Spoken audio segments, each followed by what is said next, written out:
అదరగొట్టే కారం రంగు రుచి ఆచి కారం పొడి. బీఆర్ఎస్ పార్టీకి మహిళా సెంటిమెంట్ కలిసి రావడం లేదా? ఉప ఎన్నికల్లో మహిళా అభ్యర్థులకు టికెట్ ఇవ్వడంతోనే గులాబీ పార్టీ ఓడిపోతోందా? ఇప్పటి వరకు ఈ సెంటిమెంట్ వర్కౌట్ కాకపోవడంతో భవిష్యత్తులో ఇలాంటి ప్రయోగం చేయొద్దని పార్టీ నేతలు హైకమాండ్ ను కోరుతున్నారా? అసలు బీఆర్ఎస్ పార్టీ మహిళా సెంటిమెంట్ ఎందుకు కలిసి రావడం లేదు?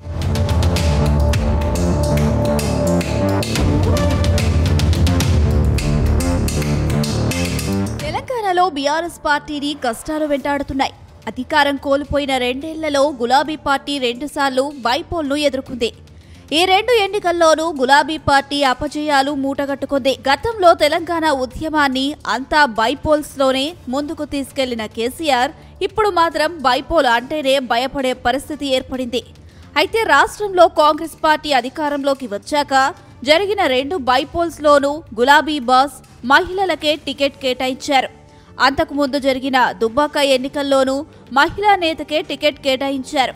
కానీ మహిళలకు కేటాయించిన ప్రతి ఎన్నికల్లోనూ గులాబీ పార్టీకి ఎదురుదెబ్బే తాకింది. దాంతో గులాబీ పార్టీకి బీఆర్ఎస్ మహిళా సెంటిమెంట్ కలిసి రావడం లేదన్న చర్చ జరుగుతుంది.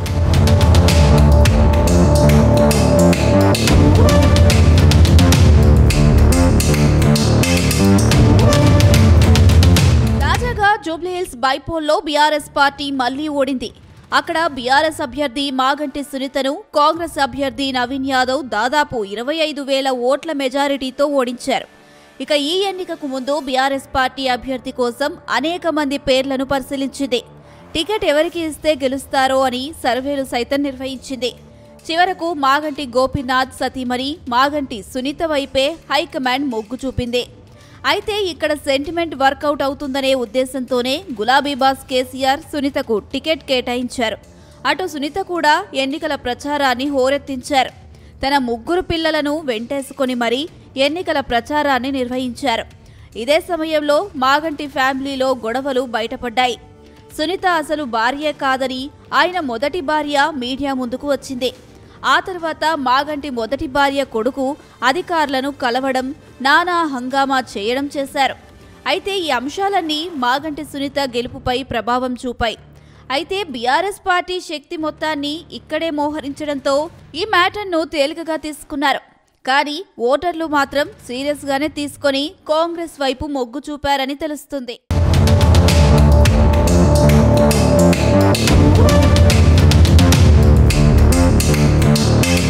అంతకుముందు కంటోన్మెంట్లోనూ ఇదే సీన్ కనిపించింది. అయితే మాజీ ఎమ్మెల్యే సాయన్న మృతితో ఆయన కూతురు లాస్యా నందిత ఎమ్మెల్యేగా గెలుపొందారు. అయితే ఆమె ఎన్నికైన కొద్ది నెలలకే రోడ్డు ప్రమాదంలో మృతి చెందారు. దాంతో బీఆర్ఎస్ పార్టీ ఓడిన కొద్ది రోజులకే అగ్ని పరీక్ష అన్న చందంగా బైపోల్ వచ్చింది. అయితే ఎన్నికలు జరిగి కొద్ది రోజులే కావడం, లాస్యా నందిత అకాల మరణంతో బీఆర్ఎస్ పార్టీకి అన్నీ కలిసి వస్తాయని అంతా భావించారు. ఇక్కడే అసలు సమస్య వచ్చిపడింది. టికెట్ ఎవరికి ఇవ్వాలి, ఎవరైతే గెలుస్తారు అని గులాబీ బాస్ కేసీఆర్ లెక్కలు వేసుకున్నారు. అనేక వడపోతల తర్వాత లాస్యా నందిత సోదరి లాస్యా నివేదికకు టికెట్ కేటాయించారు. దాంతో ఇక్కడ కూడా సెంటిమెంట్ వర్కౌట్ అవుతుందనే ఉద్దేశంతో మహిళా లీడర్నే రంగంలోకి దింపారు. ఇక బైపోల్లో లాస్యా నివేదిక గెలుస్తుందని బీఆర్ఎస్ పార్టీ అంచనాలు వేసుకుంది. కానీ అక్కడ కాంగ్రెస్ అభ్యర్థి శ్రీ గణేష్ భారీ విజయం సాధించారు. దాంతో ఇక్కడ గులాబీ పార్టీకి లేడీస్ సెంటిమెంట్ వర్కౌట్ కాలేదని నేతలంతా చర్చించుకున్నారు.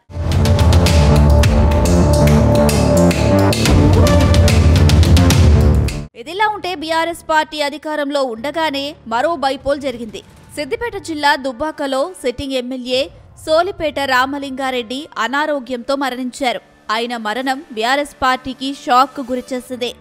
ఎందుకంటే తెలంగాణ ఉద్యమంలో ఆయన కీలక పాత్ర పోషించారు. తొలి నుంచి కేసీఆర్ వెంట నడిచారు. దాంతో టికెట్ ఆయన భార్య సుజాతకు కేసీఆర్ టికెట్ ఇచ్చారు.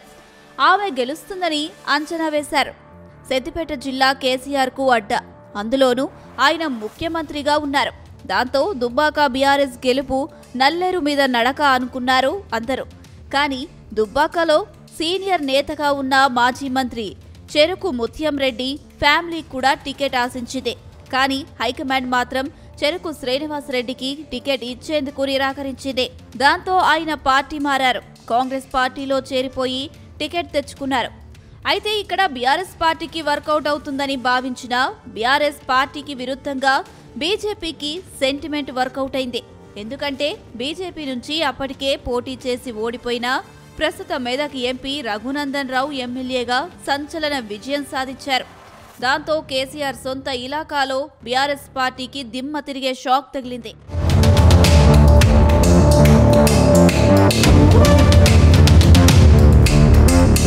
కానీ మునుగోడు, నాగార్జున సాగర్లో మాత్రం బీఆర్ఎస్ పార్టీకి సెంటిమెంట్ వర్కౌట్ అయింది.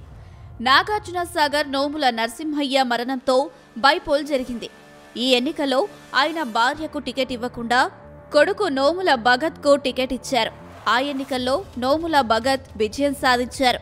ఆ తర్వాత మునుగోడులోనూ మాజీ ఎమ్మెల్యే కూసుకుంట్ల ప్రభాకర్ రెడ్డికి టికెట్ ఇవ్వడంతో ఆయన కూడా గెలిచారు. మరో చోట మాత్రం బీఆర్ఎస్ అభ్యర్థికి టికెట్ ఇచ్చినా ఈటెల రాజేందర్ హవాలో బీఆర్ఎస్ అభ్యర్థి ఓడిపోయారు. హుజూరాబాద్లో ఈటెల రాజేందర్కు సెంటిమెంట్ వర్కౌట్ కావడంతో బీఆర్ఎస్ అభ్యర్థి గెల్లు శ్రీనివాస్ ఓడిపోయారు.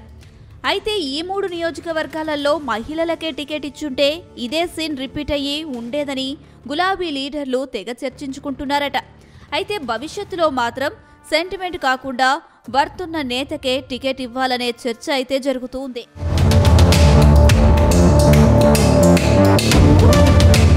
మొత్తం మీద తెలంగాణ ఉద్యమంలో సెంటిమెంట్తో రాజకీయాల్ని అనేక మలుపులు తిప్పిన కేసీఆర్ అధికారంలోకి రాగానే మాత్రం ఈ సెంటిమెంట్ వర్కౌట్ కాకుండా పోయిందనే చర్చ జరుగుతుంది. ముఖ్యంగా బీఆర్ఎస్ పార్టీకి మహిళా సెంటిమెంట్ అస్సలు కలిసి రావడం లేదన్న టాక్ వినిపిస్తుంది.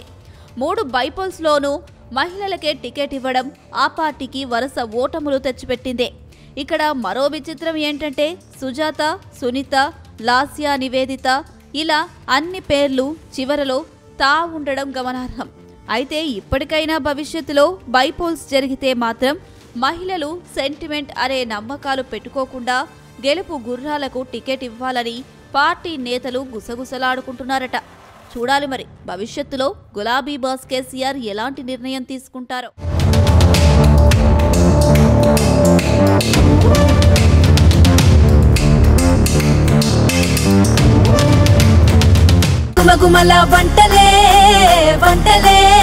తెరకొట్టే కారం రంగు రుచి ఆచి కారం పొడి.